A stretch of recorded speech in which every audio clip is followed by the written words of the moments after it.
আচ্ছা, জীবনে কখনো কোনো মৃত ব্যক্তিকে গোসল করিয়েছেন? যদি কখনো সুযোগ হয় তাহলে সেই মৃত ব্যক্তিকে গোসল করাবেন। তখন খুব কাছ থেকে দেখবেন মৃত মানুষের দেহটা কতটা অসহায় লাগে, মৃত্যুর পরে মানুষের দেহ কতটা ভয়ের কারণ হয়ে দাঁড়ায়।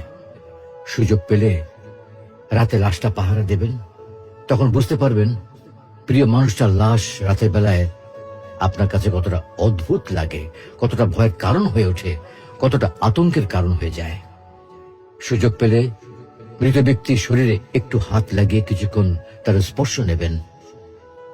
আপনি তখন উপলব্ধির সুযোগ পাবেন এই পৃথিবীতে বিশাল প্রভাব প্রতিপত্তি মৃত্যুর পরে কতটা নির্যাতনের রূপ নেয়। সুযোগ পেলে আপনজনদের লাশ কবরে নামাবেন খুব আগ্রহ নিয়ে। শেষবারের মতো মৃতদেহের মুখটি একবার দেখার চেষ্টা করবেন এবং বারবার উপলব্ধি করার চেষ্টা করবেন এই মৃতদের সাথে অনন্তকালের যাত্রার পথে এটাই আপনার জীবনের শেষ দেখা। সুযোগ পেলে মাঝে মধ্যে কবরস্থানে গিয়ে নীরবে কিছুক্ষণ দাঁড়াবেন। এরপর মনে মনে চিন্তা করবেন জীবনের লাভ ক্ষতির হিসাব। এই মৃত মানুষগুলো এই পৃথিবীতে কি করে গেছেন, কাদের রেখে গেছেন। যাদের রেখে গেছেন তারা কি কখনো এই মৃত মানুষগুলোকে স্মরণ করার জন্য কবরস্থানের আশেপাশে একটি বারের জনকে দেখতে আসে?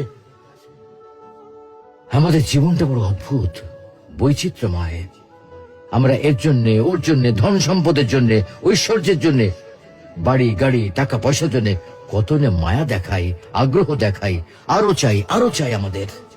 অথচ এই জীবনে আমরা মৃত্যুর কথা না ভেবে, পরকালের জবাবদিহির কথা না ভেবে কিভাবে আরো সম্পদ অর্জন করতে পারি সেই চিন্তায় বিভোর থাকি। হায় রে জীবন, এখনো সময় আছে, ফিরে আসুন মহান রবের দিকে।